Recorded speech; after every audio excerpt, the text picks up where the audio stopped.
नमस्कार दोस्तों, आप सुन रहे हैं मॉरल किंग अंडरस्कोर पी।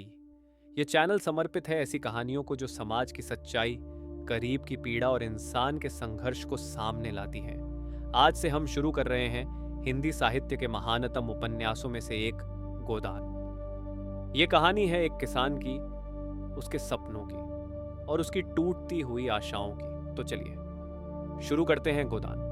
भाग पहला। धूप ढलने लगी थी।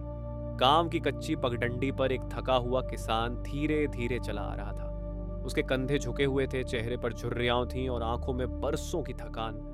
उस किसान का नाम था होरी महतो। होरी गरीब था लेकिन ईमानदार था। उसके पास थोड़ी सी जमीन थी, एक झोपड़ी थी और जीवन भर की मेहनत थी। पर एक चीज थी जो उसके पास नहीं थी, एक गाय। होरी का सपना था मरने से पहले एक गाय पालना। गांव में गाय होना सम्मान की निशानी थी। गाय के बिना किसान अधूरा माना जाता था। होरी कहा करता था, भगवान एक गाय दे देना, फिर चाहे जान ले लेना। होरी की पत्नी धनिया उससे बिल्कुल अलग थी। जहां होरी सहनशील था, वहीं धनिया तेज थी। वह अन्याय चुपचाप सहने वालों में से नहीं थी। वह जानती थी गरीबी से बड़ा कोई पाप नहीं और अन्याय से बड़ा कोई धर्म नहीं। एक दिन होरी ने साहूकार से उधार लेकर एक गाय खरीदी।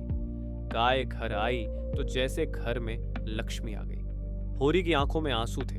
धनिया भी कुछ देर के लिए मुस्कुरा उठी, लेकिन गांव में गरीब की खुशी किसी को हजम नहीं होती। होरी का भाई हीरा और उसकी पत्नी धोबिन इस गाय से चलने लगे। एक रात अचानक गाय मर गई। गांव में हंगामा मच गया। लोग बोले, गाय की हत्या हुई है। ब्राह्मण, पंडित, साहूकार सब इकट्ठा हो गए। होरी कांपने लगा। गाय मरना सिर्फ नुकसान नहीं था, वह पाप था, वह अपराध था। पंडितों ने कहा प्रायश्चित करना होगा। साहूकार ने कहा जुर्माना देना होगा। होरी के सिर पर जैसे आसमान टूट पड़ा। धनिया ने गुस्से में कहा, गाय हमने नहीं मारी तो क्यों भरे जुर्माना? लेकिन होरी बोला, औरत गांव से दुश्मनी नहीं मोल लेते। उसने फिर कर्ज लिया और इस तरह होरी की जिंदगी में कर्ज का पहला भारी पत्थर पड़ गया। इधर शहर में दूसरी कहानी चल रही थी।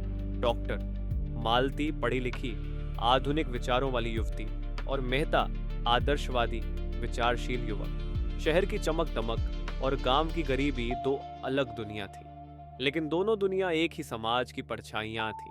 होरी खेत में दिन रात मेहनत करता, फिर भी पेट भरना मुश्किल था।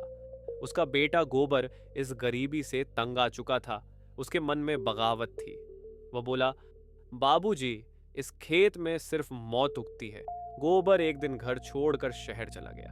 धनिया रोई। होरी चुप रहा। किसान का दिल मजबूत होता है, लेकिन टूटता हर रोज है। यहीं से होरी की असली परीक्षा शुरू होती है। गरीबी, समाज, धर्म और व्यवस्था मिलकर एक आदमी को कैसे तोड़ती है, यही है गोदान। भाग एक की सीख। ये सिर्फ कहानी नहीं, ये भारतीय किसान की आत्मकथा है। दोस्तों, अगर गोदान भाग एक आपको भीतर तक हिला गया हो, अगर होरी की पीड़ा आपको महसूस हुई हो, तो वीडियो को लाइक जरूर करें। और गोदान भाग दो सुनने के लिए हमारे channel moral king underscore P को सब्सक्राइब करें। इस कहानी को उन लोगों तक पहुंचाइए जो किसान की कद्र समझते हैं। फिर मिलेंगे गोदान भाग 2 में। तब तक के लिए धन्यवाद।